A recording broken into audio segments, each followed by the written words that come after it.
Martin North, John Adams, in the interest of people. Hello, John. Hello, sir. So we're getting to the end of the journey, but you've got a new angle. So we had the testimony on Thursday. Today is Sunday. So with my testimony to the Senate Economics Committee, I took a question on notice from Senator Patrick about regulation impact statements and whether one was done in this context about the cash ban. So over the last couple of days, I have been preparing a response, and the response is now 7 pages, and I'll be submit. So I've got until tomorrow to submit my response.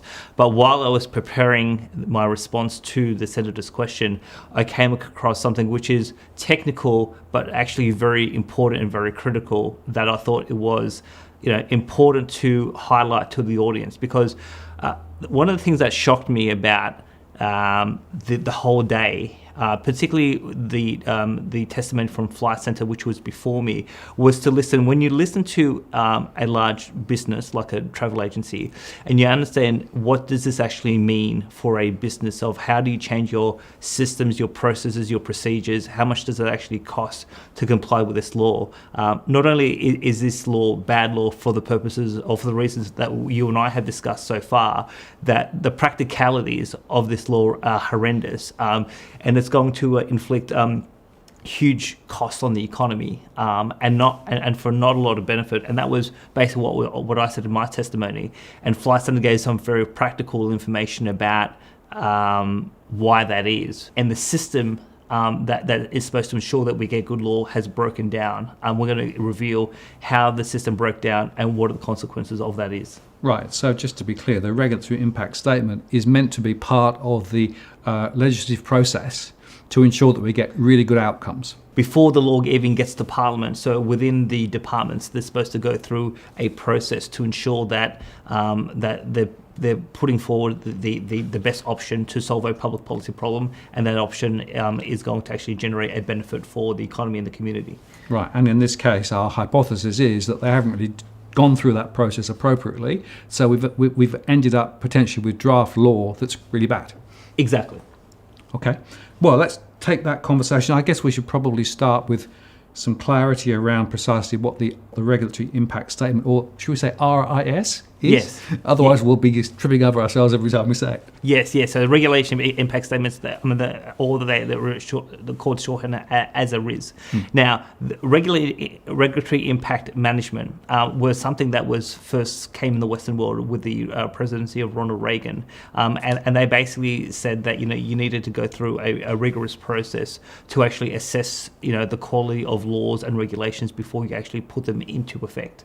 So since the 1980s, governments around the world have adopted various procedures and mechanisms and systems to ensure that we have good regulatory management. And so in the Australian context, in the federal government, so there's a unit called the Office of Best Practice Regulation. So when I was working on deregulation as a bureaucrat back in 2008, 9, 10, this unit was in the Department of Finance. Now, since when the Abbott government came in 2013, they moved that unit to the Department of the Prime Minister and Cabinet. So this Office of Best Practice Regulation, they are the gatekeeper. So they are supposed to ensure that with every cabinet submission or every non-cabinet decision that is of a significant nature, there's a regulation impact statement that is done, and that statement is done to a very high standard, very robust standard, so that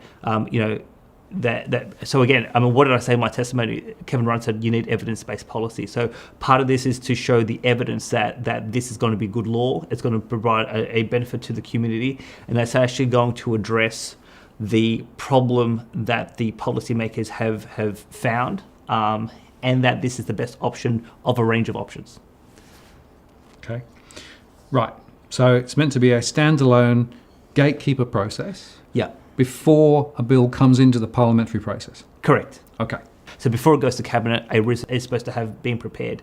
Now, there's a handbook about regulatory management, and this handbook was signed off by Josh Frydenberg when he was the Parliamentary Secretary to the Prime Minister back in 2014. Now, that handbook has a series of principles that all policymakers in Australia, in the federal government should adhere to. And for the purposes of the cash ban, there are 4 key principles that we should have a talk about. So let's put these 4 principles on the screen, and I'm just going to quickly read them to you. So principle 1, a regulation should not be a default option for policymakers. The policy option offering the greatest net benefit should always be the recommended option. Principle 2, regulation should be imposed only when it can be shown to offer an overall net benefit.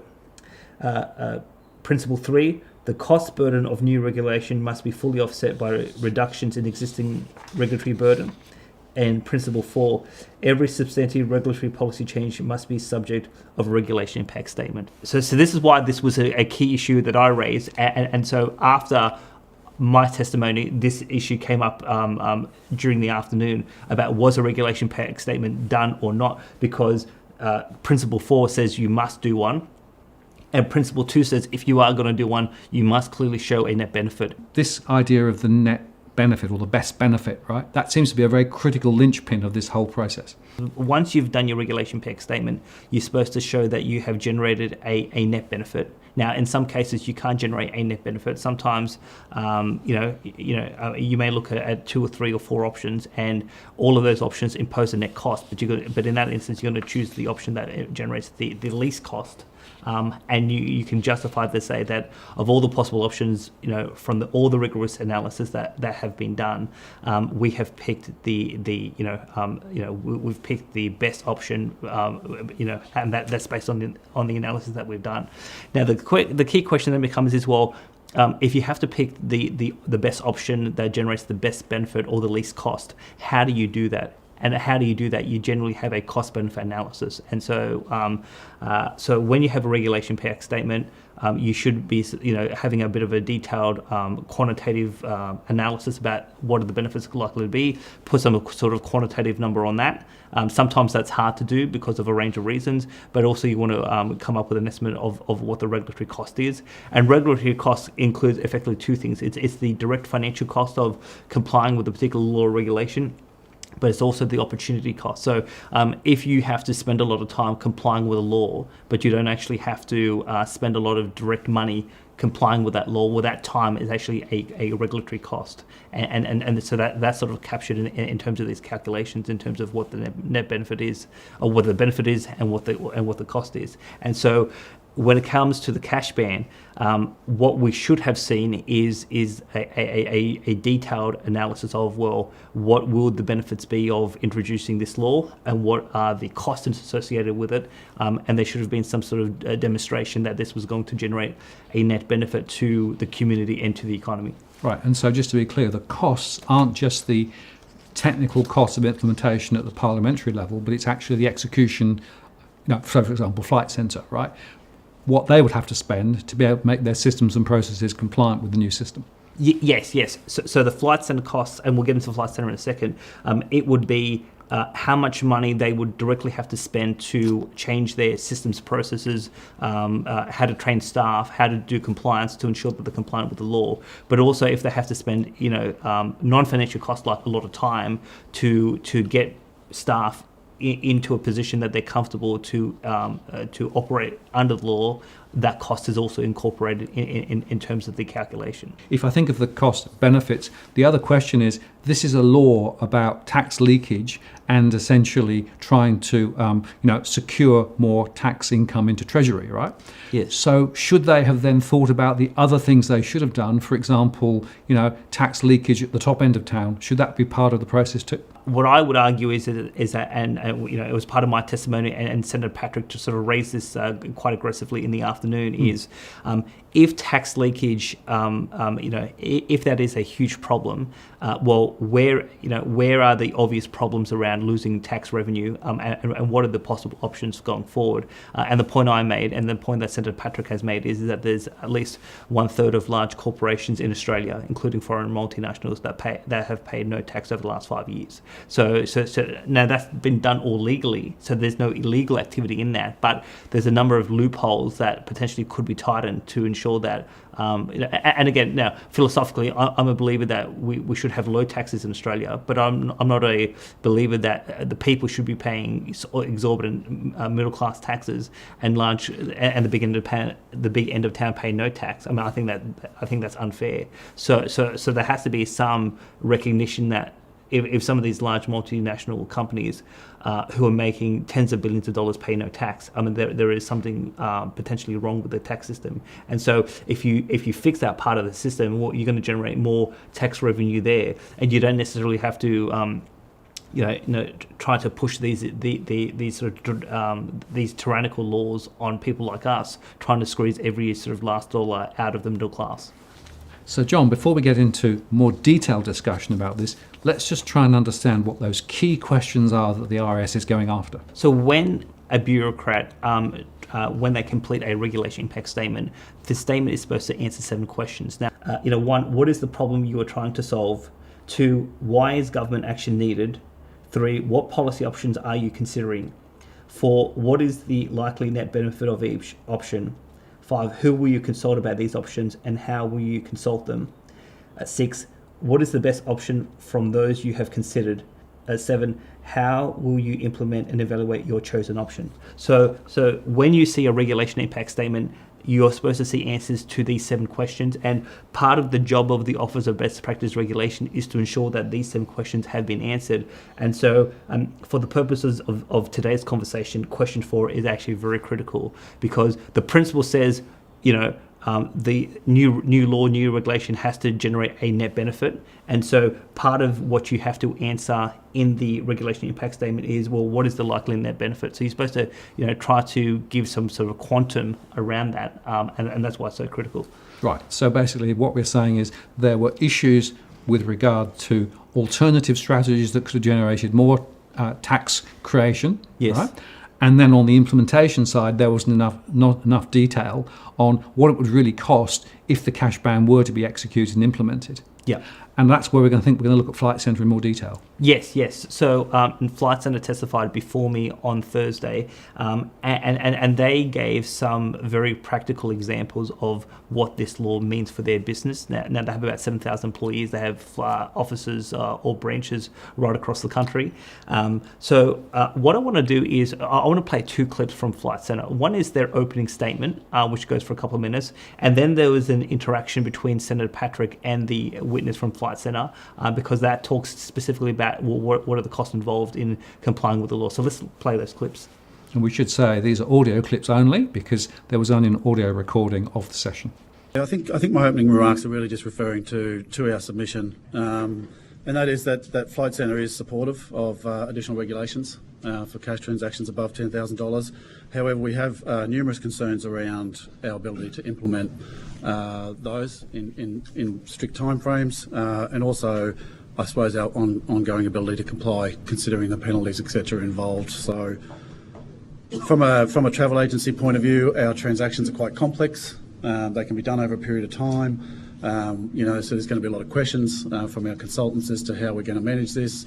Where does the limit apply? Is it to a whole booking? Is it to one individual transaction, etc.? So there's some complexity around that we really need to understand. Our ability to enhance our systems to be able to manage that and give us the reporting we need is quite complex, as will be the training. We do have over 7,000 staff around Australia. They're all going to need to be trained. We've gone out with some initial messaging, and the volume of questions we got back was quite overwhelming. So we need to be able to manage that and make sure they're well informed. So that's one of our key concerns. And I think leading from there is the public awareness. We are concerned that it's effectively going to be up to us as the gatekeepers to be informing the public. If you put yourself in the position of a consultant sitting in a store, someone comes in to buy their holiday, which they've been saving up most of their life to do, and then the consultant tells them they can't transact in cash more than $10,000, and the customer has no awareness of that. That's quite a challenging conversation for that consultant. It puts them in a very difficult position to be able to manage that when they're actually there to try and fulfil someone's dream to go on a holiday. So we really want to, I suppose, encourage the government to think about that public awareness campaign. The penalties and breaches we think are quite severe. And I think, it's certainly for a company where you do have a large volume of employees, you can have all the best systems and processes in the world in place. However, there will be, or potentially there will be, risk of breaches, and yet there doesn't seem to be any sort of defence from a corporate where you are taking all reasonable steps to ensure you can meet compliance. And I think the enforcement component was quite unclear to us exactly how this is going to be enforced. So we obviously have a financial services arm with our travel money business. We're quite used to AML obligations. It's very clear how we need to transact or how we need to act in that space. It's very unclear how this would work. And having multiple or not clear regulators, not clear guidelines on how we report breaches or what our obligations are is again a challenge for us. So they're really the key points that Flight Centre. Okay, in your submission, you talked about the need to slow down the implementation of this bill to allow the company to put in place measures that will ensure that it complies with the legislation. What measures would those be? Would they be procedural measures? Would they be software changes? What do you see as having to happen within your company in order to comply with this legislation? Yeah, both of those things. So we're obviously already considering what's required and starting to look at what we need to do in anticipation. So definitely systems changes, and we have multiple systems involved in a leisure transaction at the front end. So we have to consider all of those and how that process works and what we need to adjust in each element of that, and then also the training and the procedures that consultants in the sales process, I suppose, and the receipting process particularly. So while you've got systems changes that we need to be able to track and flag and try and put limits on cash receipts for, and then of course you've got to define what is a transaction, etc. The rest of it is then just instructing and training our consultants into what to do. Also frequently asked questions as to how to respond to customers, etc. So yeah, it's a combination of systems, processes, policy and training. Okay, and presumably compliance sitting on top of that. Absolutely, the compliance regime. Sorry, I should have thought. So there's a whole compliance regime or monitoring regime that has to sit over the top of that. So from a risk or an internal audit perspective. Okay, now in terms of going to your software providers, you said there were multiple systems. Most computer programs are pretty unforgiving in terms of wishy-washy rules. So. Would you say that it's impossible to properly implement software that would achieve the government's objective without greater clarity as to some of those items you mentioned before? Impossible is a big word, and I'm not a software developer, so I probably can't really talk to that. A lot of our software that we use in our leisure environment is in-house and built in. So we need to get our developers to try and work on that, and I know that they've been scratching their heads trying to work out how we might implement this and what sort of controls we can put in place. Because one of the things that we're particularly concerned about is not making the sales process complex for either the consultant or, but more importantly, the customer. Because the more difficult it is for a customer to transact, the less likely it is that they will transact. So we have to, it's a really big focus to make sure the customer experience is good. So the system has to account for that. So impossible, I can't comment on impossible. I think it'll be a challenge. It's certainly more of a challenge if it's not very, very clear and we don't have clear definitions of how this is going to apply to our business. Okay, well that's pretty clear, John, isn't it? Here I am sitting in the gallery, preparing myself mentally to testify, and I'm listening to this, and like my mind's going in a whole bunch of different places, thinking, wow. I mean, because we're thinking about this from a holistic policy point of view, and we're now getting someone in business saying, at a very practical level, how hard is it going to be to actually comply with this law? And so Flight Centre, that is only one business. And think of how many businesses that would be of their size that would have to go through this whole process to actually comply, who actually deal with cash in one form or another. For these businesses, this law is actually very bad law. And one of the big concerns that they have is that because remember, the government wanted this to to pass last year and to start on 1 January. And there's a whole bunch of people in business saying, if you're going to make this the law, we have to go through so many things to get ourselves ready to comply. Because I've heard, I think, from some quarters that they want the start date to start maybe in 2021. So to push it out at least 12 months, give us some time to actually get ready to actually comply with this. Now, I think that given that the real reason, and this is what I said in my testimony, this is about negative interest rates, they want this to start as soon as possible because negative interest rates may come in sooner than 2021. Yeah, absolutely. But nevertheless, Flight Centre is very clear. There are significant systems costs, training costs, and a bunch of other things. And as you say, that's not the only business that's going to have this same issue. So the total costs across the whole of the economy to put this in would be massive. Yes, and I was going to say one of the other things that really jumped out at me was that, so in my testimony, one of the points I made was that millions of Australians have no idea that this law is coming in. And when the Flight Centre management team told their employees that this law is being proposed and it may result in you going to jail, a lot of employees asked a lot of questions, expressed a lot of concerns, and they were fearful. They just want to go to work, earn an income, and live their life. They don't want to think, if I go to work and I make a mistake, I may actually go to jail. So the part of the testimony from Flight Centre was that this law is actually scaring people, and the political ramifications that is when millions of people have no idea that this is potentially being voted on in a couple of weeks' time. And the point I made is if this passes, the political ramifications for Parliament will be huge because people are going to say, well, hey, no one told me about this, because people watch us, but people still heavily rely on the mainstream media to get their news and information. And for a whole host of reasons, the mainstream media haven't reported this in detail, and particularly the Financial Review, they keep on calling us conspiracy theorists. Well, Aaron Patrick was at it again. Yes. Well, yeah, he was at it again, and he was actually in the committee room when and I got to speak to him after I testified, and I went up to him and said, mate, are you going to write a real story this time, or are you here to write more propaganda? And guess what? It was more propaganda. Well, yeah, he was more propaganda. So people need to understand with AFR that it's not a legitimate news source. It's actually a PR agency for the banking system. Sure. Now, interestingly, in the afternoon, they did then come back to this question of the RIS, wasn't it? Yes. And interestingly, I thought Treasury was really on the back foot on this. Yes. So we had the Flight Centre discussion, and then I came up and I basically said there was no regulation impact statement, and that this was going to impose huge costs on the economy and on certain businesses. And so we had... we had Senator Patrick, we had Senator McAllister, Senator Kitching taking up this line of attack with Treasury. So Treasury was up in the afternoon, and there was a lot of back and forth about regulation impact statements and the quality of it and what was going on. So we actually have, so this happened in various parts over a span of 20 or 30 minutes, but we actually have summarised some of the key interactions, and we're going to actually play that because it's actually quite critical to actually understand why this is so important.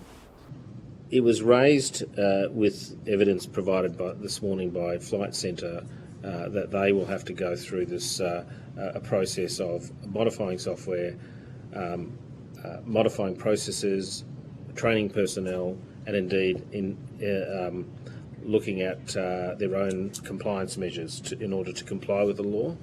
There is no regulatory impact statement in relation to this legislation. It would appear there are costs associated with it. Why is there no RIS? So the regulatory impact statement is the report itself. So the report went through a robust and thorough consideration of the measure before they made a recommendation. The report also puts down options. Yeah, the Black Economy report. So does it spell out what the cost of implementation? It says there will be costs, but doesn't tell you what. Doesn't spell those out. To that extent, Mr. Bonham, it's not a regulatory impact statement.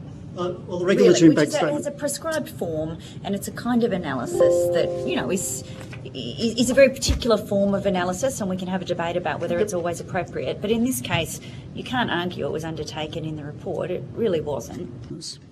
And can you point me to the specific pages in the Black Economy Task Force report that deals with the detailed cost-benefit analysis So that's required under a normal it's RIS. in Chapter 3. Chapter 3. Okay. Mr. Bonham, I'm in Chapter 3 of the final report of the Black Economy Task Force. So it's Chapter 3 entitled Moving to a Near Non-Cash World. It goes through how we transact is evolving.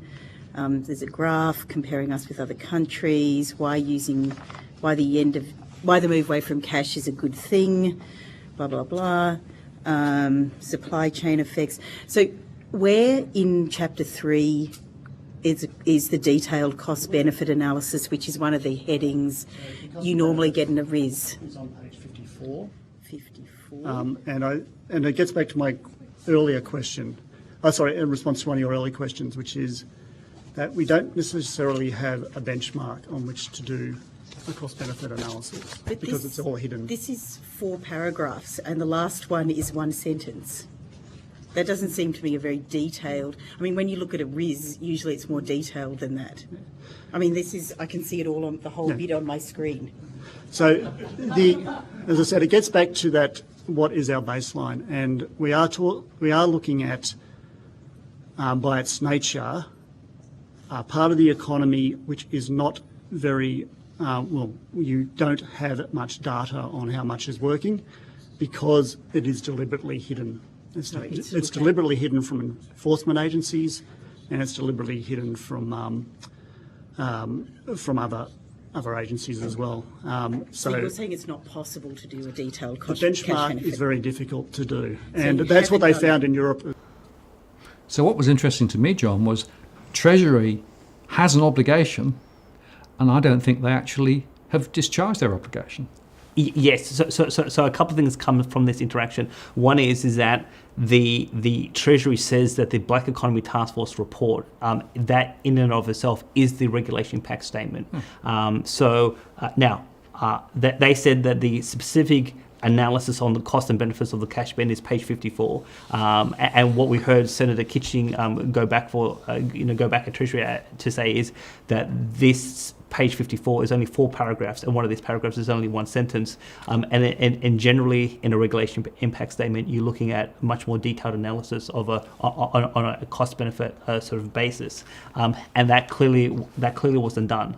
So, and obviously, Senator McAllister she found it she was somewhat dumbfounded to say, how can you argue that this report is the equivalent of a regulation impact statement? So the senators had a challenge with this. Now, this is going to be a point that I had a conversation with Senator Kitching after the hearing finished, and she said this was going to be a point that the inquiry makes in its report about the lack of a detailed cost-benefit analysis. Now, as part of my formal response, we're going to get into some of these key issues that are going to amplify in terms of this issue, but if a proper regulation impact statement process had been followed, and clearly if they could not show a net benefit that was going to be generated from this, or that they didn't pick the best options possible. And part of my testimony was that if you're going for money laundering, go after real estate transactions, and there's a completely different way to go about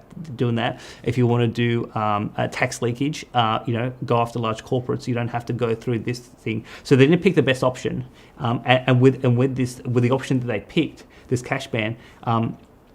I think Flight Centre demonstrates that it's very hard to think of how this is going to generate a net benefit, particularly because of Professor Snyder, who I quoted, who basically said there's weak empirical evidence that this stuff is actually going to work.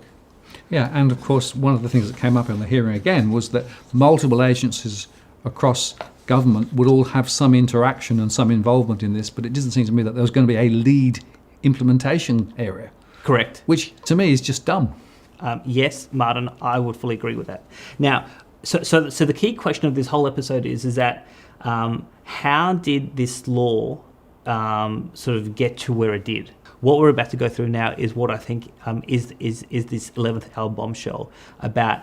It's supposed to go through a process. There's a gatekeeper, the Office of Best Practice Regulation, that's supposed to stop bad proposals going forward, and yet this still got through the system, got to Cabinet, is got to through the House of Reps, is in front of the Senate, about to be, an inquiry is about to be finished, and potentially could become law. When if you look at the principles of good regulation, this law should never have been proposed in the first place. Right, so what you're saying, John, is there is effectively something broken within the governmentary process around this, which has allowed this to come through. Yeah. And so standing back from the specifics around the cash ban, this begs some more important questions about the way that government works.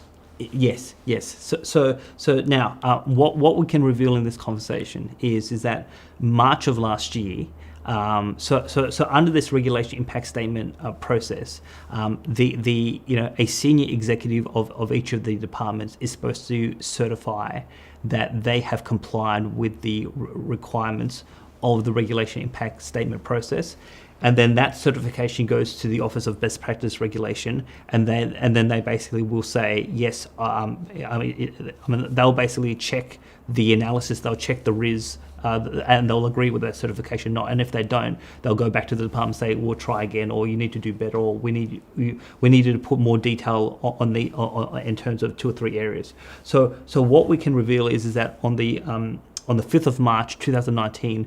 A Deputy Secretary from Treasury wrote to the Office of Best Practice Regulation and basically said that the Black Economy Task Force report is the equivalent of a RIS because the report answered all 7 questions that we covered earlier in terms of the conversation that we had right now. I'm going to put this quote on the screen. So this comes from the letter, and we can also put the letter on the screen as well. So the quote is, from this Deputy Secretary, quote, "Accordingly, I am satisfied that the attached report meets best practice consistent with the Australian Government Guide to Regulation." So she's saying that the Black Economy Task Force report, meets, the best practice standards that the government bureaucrats are supposed to adhere to.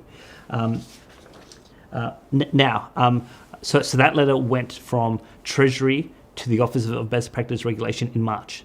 Now, in December, so this is the 2nd of February today. So in December, so only about a month and a half ago, the Office of Best Practice Regulation published on their website their assessment of this Treasury letter. So I think they had to wait for the parliamentary process to get to a certain point before they published. And so the Office of Best Practice Regulation, what they put on their website is the following quote, "The Treasury was compliant with the Australian Government RIS requirements, but the Treasury was not consistent with the best practice at the transparency stage. This is because a copy or a hyperlink to the task force report was not included in the explanatory memorandum of the bill." Now, the question then, so the question here is, Treasury says we're compliant, and we have self-certified we are compliant. The gatekeeper says we accept that your certification that you are compliant. Now, when we look at this independently, we don't think that this meets the requirements because the requirement says that regulations and new laws have to have a net benefit, and Treasury by its own admission says we can't calculate what a net benefit is. So how did we get to the stage that the Office of Best Practice Regulation said that Treasury was compliant? Now here is where the bombshell is. So also on the OBPR website, we see the following quote: "The Department of the Treasury certified that the Black Economy Task Force final report met the requirements of a regulation impact statement. The Office of Best Practice Regulation does not assess the quality of independent reviews or RIS-like processes used in lieu of a RIS." That is an absolute bombshell. So basically, the gatekeeper is saying that when the government, when they initiate a review, and that review is deemed to be the equivalent of a regulation impact statement, it doesn't matter what it says in the review, we can't check the quality of it. And that's why this law, which clearly does not generate a net benefit, how did this get through the system? The Office of Best Practice Regulation, by its own practice, says we don't check the quality. And you heard in the back and forth between Senator Kitching and Treasury, they're basically the senator saying that we expect more detail, more analysis, and this is where the system has completely broken down. So what we're saying is they've just basically set a low bar and then just jumped over it but without any analysis or critique of anything along the way. Yes.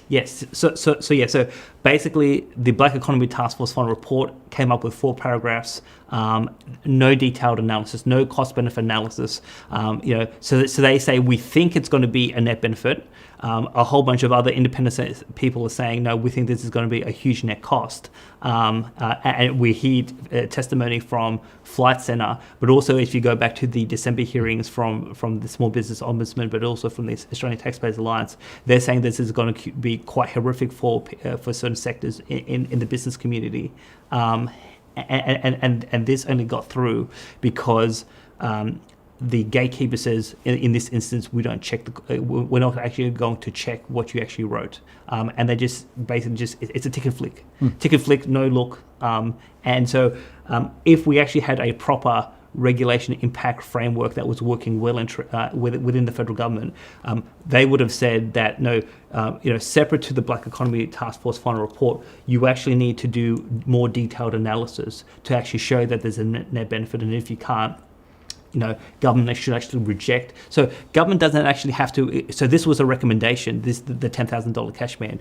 The government doesn't have to accept that recommendation. So there were certain recommendations in the report that the government actually rejected. They accepted about 90 to 95%. There was a few of them that they said we're not going to accept. So there's no inherent requirement for government to accept this recommendation. And so if we had a proper process, the Office of Best Practice Regulation should have advised Cabinet to say that the report in and of itself, it doesn't actually demonstrate that this cash ban is going to generate a net benefit. Therefore, unless if further analysis can be done to prove a net benefit, the Cabinet should reject this law. That's how the proper system should have worked. And the system completely broke down because the Office of Best Practice Regulation said, we're not going to check the quality, and whatever the Task Force Fund report wrote, we will just accept on face value. And isn't it remarkable that the self-certification from Treasury, which is basically just a very short letter, right? Yes. Is then just ticked off by the review, and nobody looked at the real detail. Yeah, exactly. It's astonishing. Yes. So to be honest, I'm a little bit sort of, we've covered a lot of material over the last 6 months, and it's like, perhaps I should have looked at this, although the final detail didn't come out until the 19th of December. So we were sort of focused on a couple of other things, but now that we have seen this, so I've prepared a 7-page response to Senator Patrick's question that I took on notice, and when I submit later today my formal response, I'll be making sure that the senators on the committee, but other people within government, within the parliament, know that that this law should never have seen the light of day, and it only saw the light of day because the gatekeeper basically turned a blind eye. Right, and we know that the cash ban is going to impose huge costs on businesses across the country. That was clearly the evidence. We know that they haven't actually followed the original RIS 7 points that you spoke about earlier on. Yeah. And so essentially what we've got is a piece of legislation that is muddy, mucky and stupid, and the processes within government have basically allowed it through. Precisely. So what I would do in terms of summarising the conversation, I'd make 4 points. Point 1, the cash ban is going to impose a net cost on the economy and damage economic outcomes in Australia. Point 2, the cash ban has failed the core principles of good regulatory management and should not become law.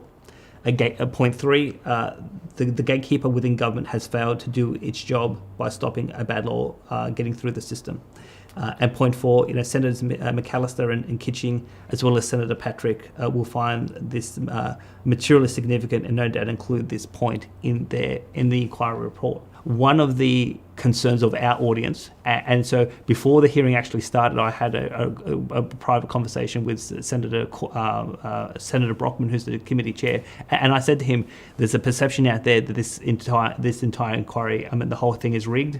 You guys have already cut a deal with the ALP, and you're just going through the motion." So he said, "We're aware of that perception," and I said, "Well, that perception, it actually undermines the integrity of the committee and the inquiry." So he said, "We're aware of that." So there is a perception, and I got some messages to him this morning of some people who think that even though we've done we've put up a gallant fight to stop this, it's still going to become law. So it could still will be, but but there's still potentially a chance to, on this particularly technical point, for the committee to say, hey, there's a whole bunch of bad things about this law, but also the system that is to ensure good law broke down, and this law should never have gone through the cabinet, should never have gone through to Parliament, and therefore the fact that it cannot demonstrate a net benefit, it should be rejected on that and that alone. Yeah, and that actually gives them a way out, doesn't it? But yes, absolutely. So we're giving this to the ALP and the Greens on a silver platter. Let's see if they actually whether they take it up or not. Right.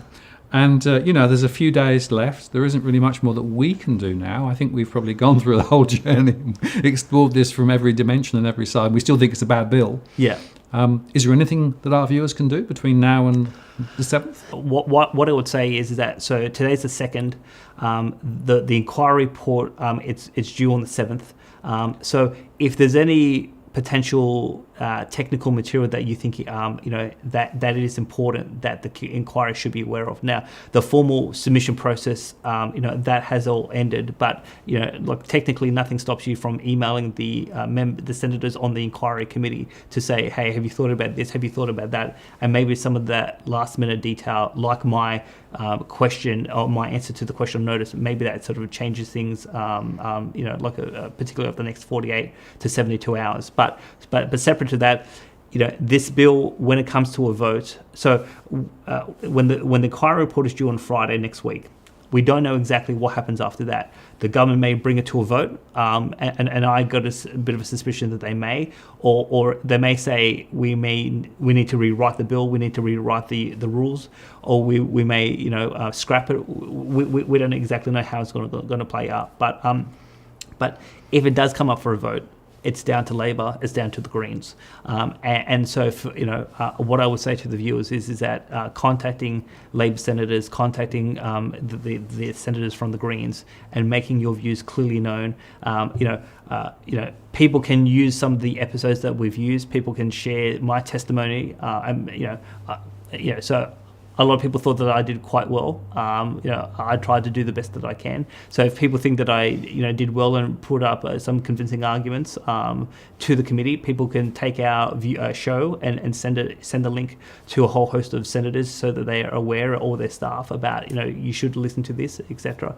So that's the only thing we can do from here on in, is to really apply pressure on the Greens and Labor and say, if you vote this down, this will not become law. One of the points, one of the final points I'll make is that, and some people in Labor trying to use this, trying to escape responsibility. That they have told people on the phone in certain circumstances that that this is not our law. That this is a law of the government. Now, so.